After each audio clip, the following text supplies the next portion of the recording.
సంక్షిప్త సాధారణ పరిచయంకు Babylonian Talmud.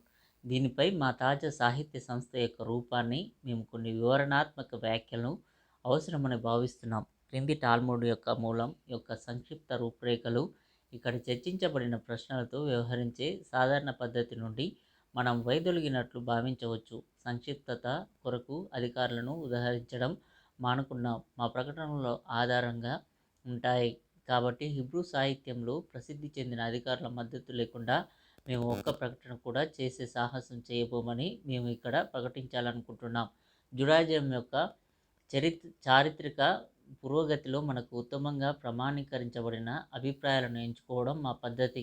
మేము మా సబ్జెక్టుపై అనేక రచనల నుండి మా ఎంపికను తీసుకున్నందుకు విద్యార్థికి మేము ప్రాతినిధ్యం వహించే అభిప్రాయాలను స్వీకరించడానికి లేదా తిరస్కరించడానికి అర్హులు. మిష్నాయోతులో ఎక్కువ భాగం చాలా ప్రారంభం కాలం నాటిది మరియు యూదారాజు యెహోషాపాతు కాలం నుండి ఉనికిలో ఉన్న యూదు విద్యాసంస్థల విద్యార్థుల నుండి ఉద్భవించింది. పురాతన కాలంలోని రబ్బికల్ విద్యార్థులు విద్యా బోధనల సారాంశాన్ని క్లుప్త రూపంలో మరియు ఒక నియమం వలె వారితో మాట్లాడే ఇడియంలో గుర్తించారు. తద్వారా వారు దానిని సులభంగా జ్ఞాపకం చేసుకోగలరు. వారు కొన్నిసార్లు అయితే గమనికల రూపంలో వ్యాఖ్యలు మరియు విస్తృతమైన వివరణలను జోడించారు. తద్వారా వారి నేర్చుకునే ద్రవ్యరాశి కొన్ని అధికారుల ప్రకారం 600 విభాగాలుగా కాలక్రమేణా స్వీకరించబడింది. మిష్నాయోత్ యొక్క మూలం ఆచారాలు మరియు నిబంధనలు. మతపరమైన మరియు పౌర వ్యవహారాల నిర్వహణలో అధికారులు ఆచరిస్తారు. సబ్బాతు, ప్రార్థనలు, పరిశుభ్రత వాస్తవానికి దైవభక్తిగా పరిగణించబడుతుంది. అనుమతించబడిన మరియు నిషేధించబడిన ఆహారాలు మరియు బానిసత్వానికి సంబంధించి తలెత్తే వివాదాలు, రుణభారం మరియు శారీరక దండన అనేది విద్యాపరమైన చర్చకు సంబంధించిన అంశాలు. వాటిని అన్ని యూదు కమ్యూనిటీలలో ఒకే విధంగా అమలు చేయగల జాతీయ శాసనాలుగా పరిపూర్ణం చేసే లక్ష్యంతో నిర్వహించబడతాయి. అయితే కాలక్రమేణా ఆ మిష్నాయోతులు గతంలో ఉన్న కాపీల నుండి గుర్తించబడినప్పుడు అనేక చేర్పులు చేయబడ్డాయి. చివరగా రబ్బీ యెహూదా ప్రిన్స్, సాధారణంగా రబ్బీ అని పిలుస్తారు, సరైన ఏర్పాటు కోసం తన కళాశాలలోని మిష్నాయోతులన్నింటినీ సేకరించాలని నిర్ణయించుకున్నాడు. వాటి నుండి అతను 6 విభాగాలను ఎంచుకున్నాడు. అవి వ్యవహరించే విషయానికి అనుగుణంగా పిలువబడతాయి. అవి విత్తనాలు, విందులు, స్త్రీలు, నష్టాలు, త్యాగాలు మరియు శుద్ధీకరణలు, మరియు అతను వాటిని ఇజ్రాయేలీయులందరికీ పవిత్రంగా ప్రకటించాడు. రబ్బీచే చికిత్స చేయబడిన మిష్నాయోతులో కొన్ని పూర్తిగా చెక్కుచెదరకుండా ఉంచబడ్డాయి మరియు వాటి అసలు రూపంలో పునరుత్పత్తి చేయబడ్డాయి. ఇతరులకు అతను తన స్వంత సంక్షిప్త వ్యాఖ్యలను జోడించాడు మరియు అతను పూర్తిగా రూపంలో మారిన ఇతరులు ఇంకా ఉన్నారు, ఎందుకంటే అప్పటికే అతని పాత ఆచారాలు మారిపోయాయి మరియు కొత్త రూపాలను తీసుకున్నాయి. అతను అంతిమ మరియు వివాదాస్పదమైన జాతీయ చట్టాలను రూపొందించాలని కోరుకున్నట్లుగా వాటి రచయితల పేర్లను ప్రస్తావించకుండా మిష్నాలో చేర్చాడు. అయితే అతను స్వయంగా ఖచ్చితమైన నిర్ణయాన్ని రూపొందించలేకపోయిన చోట లేదా వారు ప్రజలకు బాగా తెలిసిన చోట అతను ఎటువంటి నిర్ణయం తీసుకోకుండా వారి రచయితల పూర్తి సమాచారాన్ని అలాగే వారి తీర్మానాలను వ్యతిరేకించే వారి పేర్లను అందించాడు. ఇంకా కొన్నింటిలో అతని పేర్లను ప్రస్తావించలేదు కానీ అహేరిం అని చెప్పడంతో సంతృప్తి చెందాడు, అనగా అజ్ఞాత ఉపాధ్యాయులు అంటున్నారు. కొన్ని కారణాల వల్ల వారి అధికారాన్ని పేర్కొనడానికి ఇష్టపడలేదు. రబ్బీ తన సమకాలీనులందరి సమ్మతి మరియు ఒప్పందాన్ని కోరుకోలేదు మరియు చాలామంది అతని తీర్మానాలకు భిన్నంగా ఉన్నారు మరియు వారి స్వంత అభిప్రాయాలకు అనుగుణంగా మిష్నాయోతును కూడా ఏర్పాటు చేసుకున్నారు. అయినప్పటికీ గొప్ప ప్రాముఖ్యత, ప్రభావం మరియు సంపద కలిగిన వ్యక్తి అయినందున రబ్బీ వ్యతిరేకతను అణిచివేయడంలో మరియు తన తీర్మానాలను మొజాయిక్ చట్టం వలె ఆమోదయోగ్యంగా చేయడంలో విజయం సాధించాడు. మరియు అతని గొప్ప విద్యార్థులు అతని ఉద్దేశాలను చూసి భిన్నాభిప్రాయాలను నిరోధించడం మాత్రమే వారు మరియు అతని ఏకైక లక్ష్యం ప్రజా సంకల్పం. అతని బోధనలు దేశ చట్టంగా అంగీకరించబడే వరకు అతనికి గొప్పగా మద్దతునిచ్చాయి. చాలామంది మిష్నాయోతులను రబ్బీ తిరస్కరించారు మరియు నాశనం చేశారు, కానీ అతను నాశనం చేయాలనుకున్న వారందరినీ స్వాధీనం చేసుకోకుండా అతను తన అధికార పరిధికి వెలుపల ఉన్న కళాశాలలకు వారిని వెతకడానికి వెళ్ళాడు. అయితే అక్కడ ఆయనకు తీవ్ర వ్యతిరేకత ఎదురైంది. నిష్ణాతులలో కొన్ని అతనికి పరిధికి మించి దాచబడ్డాయి, మరికొన్ని రహస్యంగా భద్రపరచబడ్డాయి, మరి అతని డొమైన్ యొక్క చాలా పరిమితుల్లో ఏర్పాటు చేయబడ్డాయి, మరియు అతని మరణం తర్వాత వెంటనే వెలుగులోకి వచ్చాయి. కానీ రబ్బీ విద్యార్థులు మిష్నా అనే పేరుతో వారిని గౌరవించలేదు. మొజాయిక్ చట్టం పక్కన కానీ వాటిని తోసెప్తోస్ అని పిలిచారు. దీని అర్థం తరువాతి కాలం యొక్క జోడింపులు లేదా కేవలం అదనపు ప్రధాన విషయం కాదు. వాటిలో కొన్ని బొరైతోత్ బయటి బయటి వ్యక్తులు అని కూడా పేరు పెట్టబడ్డాయి, అనగా సెకండరీ అకాడమిక్ విషయం కాదు. అయినప్పటికీ అవి రబ్బీ మరణానంతరం చాలా వేగంగా వ్యాపించాయి మరియు రబ్బీ యొక్క మిషనరీయతను పూర్తిగా అంతరించిపోయేలా పెట్టేంత వరకు రబ్బీలోని విద్యార్థులు మళ్ళీ ఆ కళాశాలలను నిర్వహించి ఉండకపోతే వాస్తవానికి అలాంటి ఫలితం ఉండేది. దీని లక్ష్యం రబ్బీ యొక్క మిషనరీయతను శాశ్వతంగా కొనసాగించడం.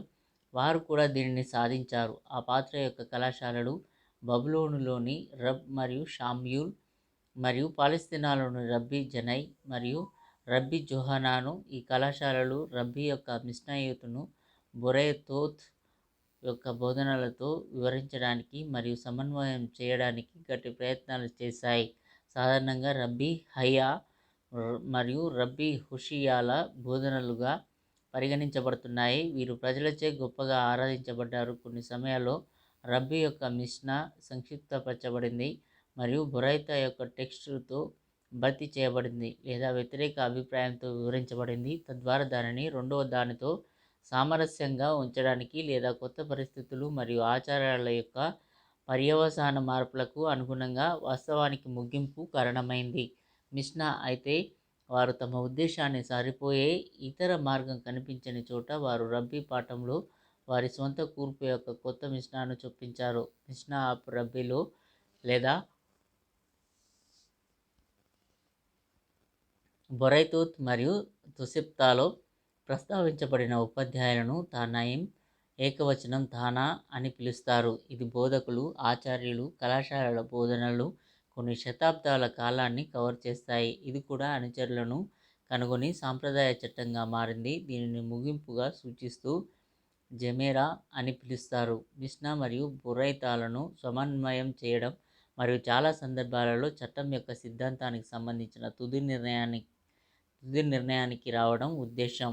రబ్బీ సరైన వివరణ లేదా జోహానాను తప్పనిసరి అయితే తప్ప హలాకాను పాటించడాన్ని నిషేధించారు. ఈ గెమెరా ఉపాధ్యాయులను అమోరైమ్ వ్యాఖ్యాతలు అని పిలుస్తారు, అనగా వారు మిష్నాలోని కష్టమైన భాగాలను ప్రజలకు అర్థం చేసుకున్నారు. వ్యాఖ్యాతలుగా మాత్రమే వర్గీకరించబడినందున మిష్నాను వ్యతిరేకించే మరో తానా మద్దతు ఇస్తే తప్ప మిష్నా స్ఫూర్తి నుండి వైదొలగడానికి వారికి అధికారం లేదు. ఈ సందర్భంలో వారు అంగీకరించిన తానా అభిప్రాయాన్ని అనుసరించవచ్చు.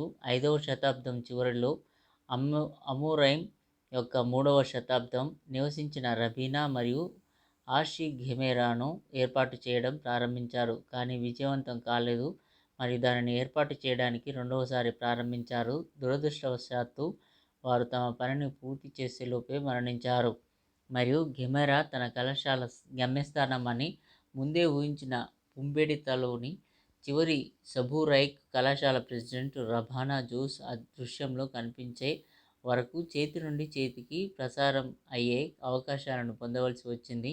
చివరిది పిరూజ్ రోజుల నుండి యూదులపై పెరుగుతున్న హింసల కారణంగా రాబోయే చీకటి రోజులలో అమోరైక్ మాన్యుస్క్రిప్టులు పోతాయి లేదా భౌతికంగా మార్చబడతాయని అతను భయపడ్డాడు.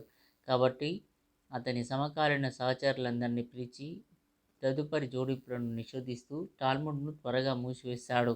ఈ బలవంతపు తొందరపాటు సరికాని ఏర్పాటు మరియు అనేక పునరావృత్తులు మరియు చేర్పులు మాత్రమే కాకుండా టాల్ముడ్ యొక్క చేదు మరియు కనికరం లేని ప్రత్యర్థులకు నేరుగా గుర్తించదగిన కథనాల టాల్ముడైజింగ్కి దారితీసింది. సమయం రబానా జోస్ తన కళాశాలను కేవలం 17 ఏళ్లు మాత్రమే నిర్వహించాడు. సరైన మరియు విమర్శనాత్మక సమీక్ష కోసం చాలా తక్కువగా ఉంది. ప్రతి విషయం అనేక సిద్ధాంతాలను దాని శత్రువులు రహస్యంగా జోడించారు.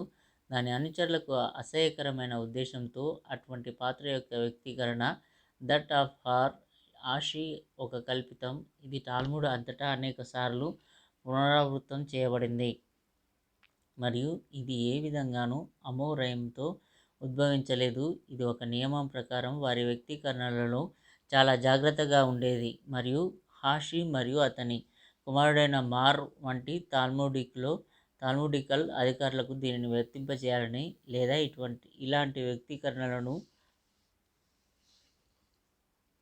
పితృస్వామ్యులకు లేదా ప్రవక్తలకు వర్తింపజేయాలని కలలు కన్నారు. అయితే టాల్ముడ్ను ఈ మూసివేత విదేశీ పదార్థాన్ని దానిలోకి దిగుమతి చేసుకోకుండా నిరోధించలేదు మరియు రాబనను, సబురాయ్ మరియు ప్రతి తర్వాతి తరానికి చెందిన గయోనిమ్ ఏజెన్సీ ద్వారా చాలామంది ప్రవేశించారు. మొజాయిక్ చట్టాల తర్వాత యూదుల మతపరమైన మరియు పౌర నియమావళికి ఏకైక మూలంగా మిష్నాను శాశ్వతంగా కొనసాగించడం గెమెరా రచయితల ప్రధాన లక్ష్యం.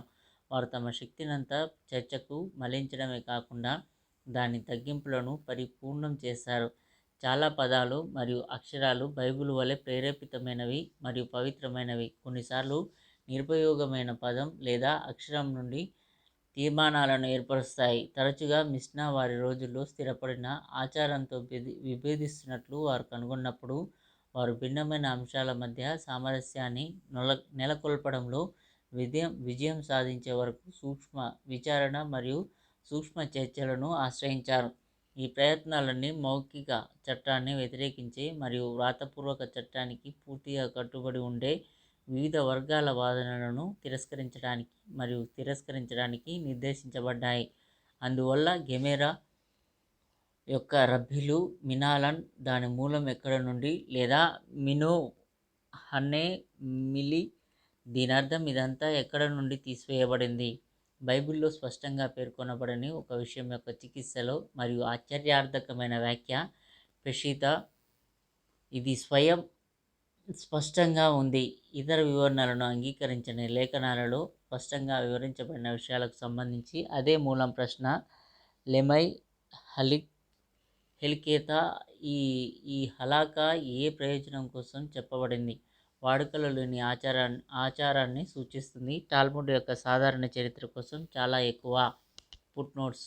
మిల్జినర్ యొక్క ఇంట్రడక్షన్ టు ది టాల్ముడ్ దీనిని బబిలోనియన్ మరియు పాలస్తీనాలోని కళాశాలల అధిపతులు రబ్ మరియు ఆర్ జోహానాన్ చేశారు మరియు టాల్ముడ్ యొక్క అనేక భాగాలలో తరువాతి ఇలా ఉద్ఘాటిస్తుంది. ఈ మిష్నా రబ్బీ కాలంలో బోధించబడింది. అంటే రబ్బీకి దాని గురించి తెలియదు. మిష్నా మరియు రబ్బీ శీర్షిక క్రింద విస్ యొక్క ట్రెడిషన్స్ ఆఫ్ ది ఓరల్లా చూడండి.